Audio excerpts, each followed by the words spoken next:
적 분석입니다. 시장 상황 점검해보는 시간 가져보도록 하겠습니다. 나스닥 같은 경우 어제 하락이 나오면서 S&P 500과 나스닥 모두 소폭 하락하는 흐름으로 마무리가 되었습니다. 전체적인 지수들이 강한 상승세를 만들기보다는 지지부진하게 올라갈 가능성이 있다는 말씀을 드렸는데, 실제로 나스닥과 S&P 500 같은 경우는 전고점을 뚫으면서 강한 랠리를 만들어낸다기보다는 조금씩 박스권을 형성해가는 흐름이 나오고 있어요. 특히나 이제 반도체 지수가 조정을 받을 수 있다는 점을 여러 번 강조를 드렸는데, 결국 전체적인 지수 안에도 반도체 섹터가 들어가 있는 것이기 때문에 우리가 그런 부분들을 생각을 한다면 지수 자체에도 좋지 않은 영향을 주고 있다라고 볼 수가 있을 것 같습니다. 물론 전체적인 지수 자체는 폭락을 얘기할 시기는 아니에요. 왜냐하면 위쪽에 매물대 저항이 존재하지 않기 때문에, 저항이 없는 상황에서는 조금씩이나마 올라갈 수는 있다는 겁니다. 매물대 저항이 존재하지 않는 상황이고, 주봉으로 살펴보더라도 나스닥이나 S&P 500 모두 위쪽에 이런 식으로 기존에 형성됐던 매물대가 존재하는 건 아니어서 폭락이 나온다기보다는 저점에서 출발한 상승폭 자체가 워낙 길어졌기 때문에 조금씩 수익 실현 매물이 나오기 시작할 수 있다는 거예요. 그러면 신규 매수, 그러니까 누군가 여기서 더 비싸게 사줘야 되는 것인데, 기존에 들어왔던 사람들이 이 매물을 넘기고 또 새로운 자금이 들어와야 가격이 전고점을 뚫으면서 올라가는 것인데, 그 수요 자체는 이렇게 낮은 곳에서 출발할 때보다는 줄어든다는 거예요. 그러니까 예전에는 이렇게 크게 들어오던 자금들이 위쪽에 가서는 신규에 매수하는 물량 자체가 오히려 기존에 돈을 버셨던 분들이 물량들을 넘기는 흐름이 조금씩 더 나올 수가 있기 때문에, 그런 이유들로 인해서 상승이 저점으로부터 너무 많이 올라오게 됐을 때는 조심할 필요가 있다라는 말씀을 드리는 겁니다. 지금은 보시는 것처럼 실제로도 상당히 오랜 시간 2020년 코로나 이후에 상승이 나왔던 것만큼 추세가 이어져 왔던 상황이기 때문에, 이전에 트럼프가 당선됐을 시기에도 어느 정도 긴 상승이 나오고 나면 이런 식의 조정들이 나올 수 있는 타이밍에 도달을 해가고 있다라는 것을 강조를 드리고 있는 거예요.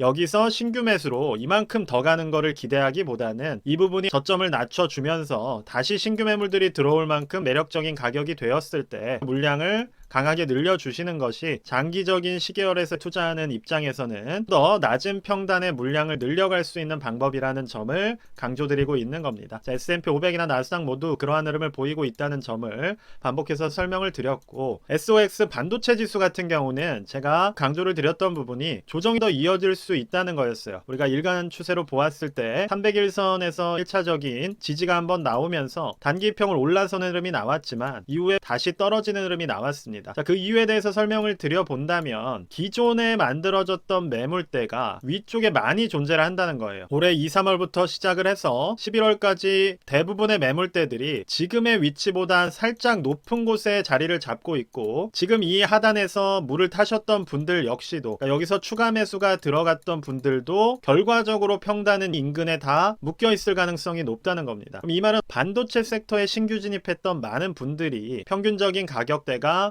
박스권 구간 안쪽에 자리를 잡고 있다는 것이고, 여기를 탈출해서 다시 신고가를 쓰면서 상승을 만들기 위해서는 소화해야 될 매물들이 엄청나게 많다는 거예요. 그런 점에서 시간상으로 소화하는 흐름도 가져가지 못했기 때문에 바로 이거를 뚫기는 어렵다는 말씀을 드렸습니다. 그러한 이유로 위쪽에 있는 이 매물대, 박스권으로 인해서 한번 맞고 떨어지는 흐름이 나온 것이고, 우리가 여기서 주목을 해야 되는 부분은 어떤 것이냐면, 하단부에 있는 100일 지지 라인을 음봉으로 뚫어버리게 된다면 그때는 이전부터 강조를 드렸듯이 180 라인까지도 지지 구간을 확인하러 가는 조정이 나올 수가 있기 때문에, 핵심적으로는 우리가 수익률을 지키기 위해서 만약에 3배 투자를 하시는 분들이라고 한다면 30에서 40% 정도의 손해를 보고 있는 상황이에요. 여기서 추가적으로 180까지 빠진다는 얘기는 이게 70에서 80까지 떨어진다는 얘기입니다. 이 말은 내가 100이라는 자금을 갖고 있을 때 20이 남는다는 얘기인데 5배가 올라가야 된다는 거예요. 그럼 반도체 지수가 여기서 5배가 올라가는 거는 쉽지가 않은 거겠죠. 이게 수익률의 한정입니다. 한번 손해를 보고 나면 회복하려면 훨씬 더 많이 올라가야 되기 때문에 회복하기가 쉽지가 않다는 거예요. 5배의 수익률을 만들려면 보유기간 자체도 기하급수적으로 늘어나고, 이런 상황에서 또 어떤 악순환이 생기게 된다면 더 급등하는 종목들을 찾아다니는 겁니다. 또 선물 같은 것도 손을 대게 되고, 결국에는 자금을 다 청산당하는 엔딩을 맞이하게 되는 결과가 많다는 거예요. 그렇기 때문에 저 같은 경우는 이 구간부터 계속해서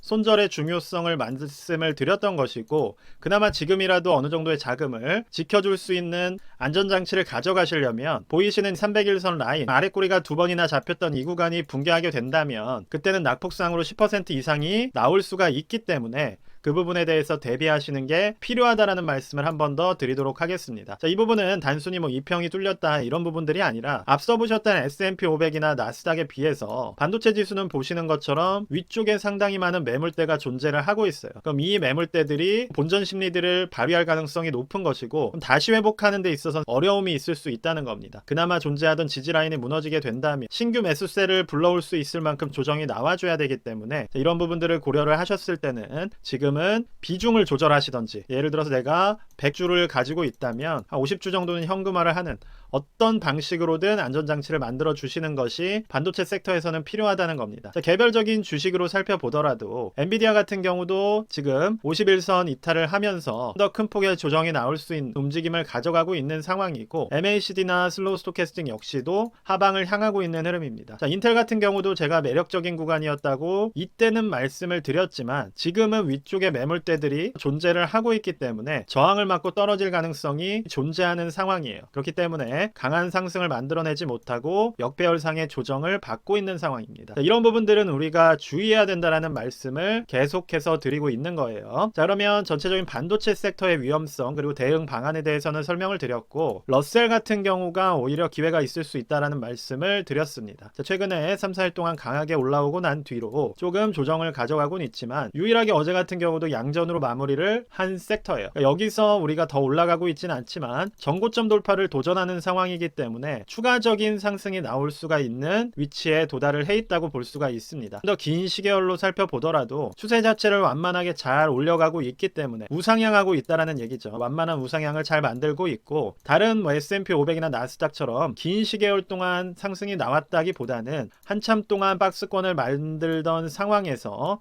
이제 전고점 돌파를 앞둔 상황이기 때문에 그나마 다른 지수들에 비해서는 양호한 흐름을 만들어 가고 있다, 정리를 해드릴 수가 있을 것 같아요. 그러면 한쪽에서 빠져나간 자금들이 다른 쪽으로 순환이 들어갈 수가 있는 것이고, 기회가 있다라는 말씀은 자, 지난 영상 일요일에 찍었던 영상에서 말씀을 드렸기 때문에 참고를 해주시면 좋을 것 같습니다. 실제 어제 같은 시장도 말씀드렸던 그대로 움직였어요. 그렇기 때문에 지금은 관성적인 투자보다는 적극적으로 기회를 탐색을 해서 거기에 공격적으로 배팅을 할 수 있는 사람들이 돈을 벌 수 있는 시장으로 변화하고 있다고 보시면 될 것 같아요. 왜냐면 기존에는 고금리가 유지가 되면서 고금리 상황에서 많은 자금들, 자, 기관의 자금 그리고 개인의 자금들이 대형주들 위주로, 우리가 M7이라고 부르는 대형주 위주로 몰려들었다면, 자, 지금은 어떤 방식으로든 금리 인하에 대한 기대감들이 나오고 있는 흐름이기 때문에 만약에 트럼프가 금리 인하를 단행하게 된다면 기존에 관심을 받지 못했던, 대출을 많이 받아서 새로운 부분들을 개척해야 되는 종목들이나 주식들이 기회를 받을 수 있다는 말씀을 드렸던 겁니다. 개별적인 종목을 추가적으로 살펴본다면, 자, 테슬라 같은 경우도 긍정적인 말씀을 많이 드렸었어요. 다만 이미 이격도가 많이 벌어졌기 때문에 지금 조금씩 하방을 그리고 있는 상황이어서 좀 더 파동상의 저점에서 매수가 들어가는 게 유리하다고, 섣불리 다른 종목들이 지지부진해서 자, 테슬라밖에 없다 하면서 너무 높은 위치에서 들어가기보다는 조금 더 기다리면서 파동상의 저점부를 공략하시는 게 좋을 것 같다라는 생각이 들고, 자, 코인베이스 같은 경우 단기평을 또다시 올라서는 흐름이 나오면서 자, 이격도를 줄이는 과정에서 한 번 더 랠리가 이런 식으로 나올 수가 있는 상황입니다. 전체적으로는 가상화폐 섹터나 앞서 강조드렸던 미래가치를 담보하는 섹터들이 많은 관심을 갖고 있는 상황이기 때문에 자, 그러한 부분들을 염두에 두면서 개별적인 sek터나 종목들을 공략하시는데 에너지를 두시는 게 좋을 것 같아요. 보시는 것처럼 지금 세배 레버리지 같은 경우는 낙폭 자체가 상당히 컸기 때문에 자, 이 부분에서 거의 20-30% 가까운 하락이 나왔고, 추가적으로 더 빠지게 된다면 그때는 원금 회복이 어려울 수가 있다는 점을 염두에 두시면서 당장 매도를 하라는 이야기가 아니라 잡혀있는 이 지지라인 자체가 붕괴되는 음봉으로 떨어져 내리는, 그러니까 이평이 꺾여버리는 흐름이 나온다면 그때는 조금 위험 대비를 해주실 필요가 있다는 점을 말씀드리도록 하겠습니다. 자, 국내 주식 같은 경우도 반도체 섹터와 유사한 상황이에요. 보시는 것처럼 상당히 많은 매물대들이 위쪽에 존재를 하고 있기 때문에 전체적인 지수의 상승을 저점 매수로 들어가기보다는 공략할 수 있는 섹터, 그러니까 이러한 차트의 모양이 아니라 이렇게 솟아 올라가는 모습을 갖춘 섹터들을 찾아내서 공략을 해주시는 것이 국내 주식 같은 경우에도 어느 정도의 수익률을 담보할 수 있는 방법이라는 점을 말씀을 드리면서 코스피나 코스닥 같은 모습을 보여주는 종목들을 여기서 매수하는 건 좋은 선택이 아닐 수가 있다는 말입니다. 왜냐하면 또다시 매물대를 맞고 떨어지는 흐름이 나올 수가 있기 때문에 관성적인 투자보다는 지금은 기회를 찾는 투자가 좀 더 적절하다라는 말씀을 한 번 더 드리면서